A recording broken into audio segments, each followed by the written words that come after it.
आज हम मुरली के बारे में बात करने वाले हैं। हो सकता है यह नाम सुना हो या शायद नहीं। ये असल में एक आध्यात्मिक प्रवचन है जो आत्मा, समय और हमारे भाग्य के बारे में कुछ बहुत ही गहरे विचार सामने रखता है। आज हम स्लाइड्स के जरिए इसकी कोर टीचिंग्स को एक एक करके समझने की कोशिश करेंगे। तो चलिए इस सफर की शुरुआत करते हैं। इसकी शुरुआत ही एक बहुत पावरफुल मैसेज से होती है। यहाँ एक बेहद के पिता के आने की बात हो रही है, एक ऐसी डिवाइन पावर जिसका एक बहुत ही खास मकसद है, अपने बच्चों को ज्ञान से सजाना। और ये कोई साधारण ज्ञान नहीं है, ये एक ऐसा ज्ञान है जो पूरी तरह से ट्रांसफॉर्म करने का वादा करता है। तो ये बेहद का पिता आखिर हैं कौन, और ज्ञान से श्रृंगार करने का असल मतलब क्या है? हमारा पहला सेक्शन इसी गुत्थी को सुलझाएगा।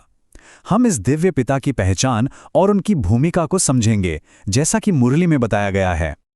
देखिए, ये शिक्षा सबसे पहले दो तरह के पिताओं में फर्क करती है। एक तरफ है हमारे लौकिक बाप, यानी हमारे वर्ल्डली फादर, जो हमें ये शरीर देते हैं, और दूसरी तरफ है पारलौकिक बाप, एक स्पिरिचुअल फादर, जो हमें एक बिल्कुल अलग तरह की विरासत देते हैं, ज्ञान की विरासत। और हाँ, यहाँ श्रृंगार का मतलब कोई फिजिकल चीज नहीं है, ये आत्मा का श्रृंगार है। मुरली इसके लिए एक बहुत ही खूबसूरत मेटाफर इस्तेमाल करती है, ज्ञान और योग के गहने। मतलब ये बदलाव दो चीजों से आता है। एक है बौद्धिक समझ यानी ज्ञान, और दूसरा है एक आध्यात्मिक अभ्यास जिसे योग कहा जाता है, जिसका सरल मतलब है उस पिता की याद। ठीक है, तो पिता की भूमिका तो समझी, पर सवाल यह है कि इनकी जरूरत ही क्यों पड़ी?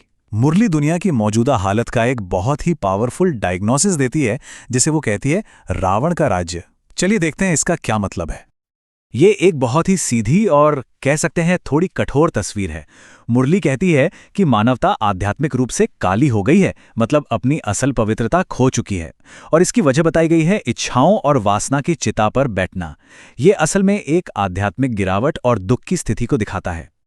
तो यहाँ रावण का मतलब वो 10 सिर वाला राक्षस नहीं है जैसा हम कहानियों में सुनते हैं, बल्कि मुरली के कॉन्टेक्स्ट में रावण उन 5 मुख्य विकारों का प्रतीक है: काम, क्रोध, लोभ, मोह और अहंकार। कहा जाता है कि यही 5 विकार आज दुनिया पर राज कर रहे हैं और हमारे सभी दुखों का कारण है। और ये तुलना इन दोनों दुनियाओं के फर्क को बिल्कुल साफ कर देता है। एक तरफ है रामराज्य, पवित्रता, शांति और सुख का युग, और दूसरी तरफ है रावण राज्य, 5 विकारों और दुख से भरा हुआ आज का युग। मुरली के अनुसार ये दोनों एक दूसरे के एकदम ऑपोजिट हैं। तो अगर दुनिया रावण राज्य में है, तो क्या कोई रास्ता है बाहर निकलने का?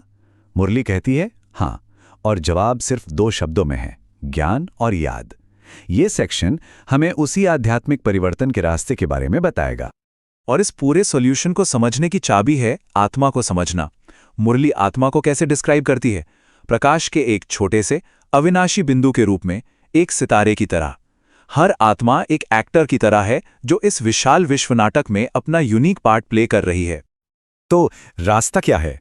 ये 2 कदमों की प्रोसेस है।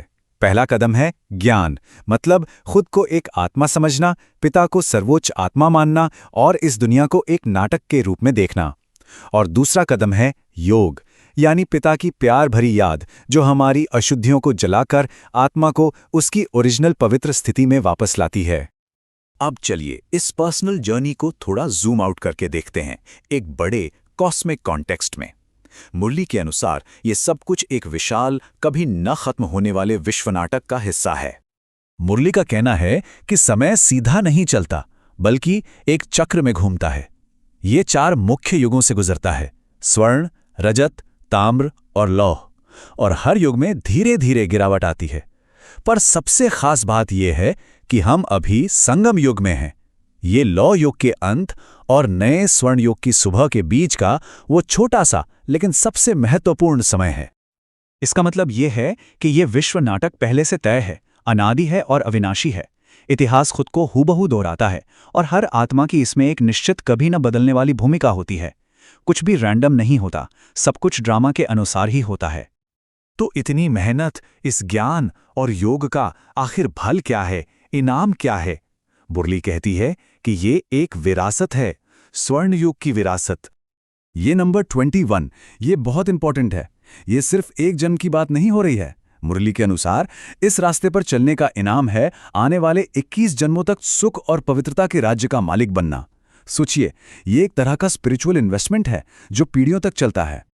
मुरली स्वर्ण युग की एक बहुत ही खूबसूरत तस्वीर पेश करती है। एक ऐसी दुनिया जहां महल सोने जवाहरात के बने हैं, जहां कोई दुख नहीं, कोई रोना धोना नहीं। वहां कर्म अकर्म हो जाते हैं, मतलब ऐसे काम जिनसे कोई कार्मिक अकाउंट नहीं बनता। और वहां डबल अहिंसा होती है, यानी ना सिर्फ फिजिकल वायलेंस नहीं होती, बल्कि काम क्रोध जैसे विकारों से पैदा होने वाली मन की हिंसा भी खत्म हो जाती है।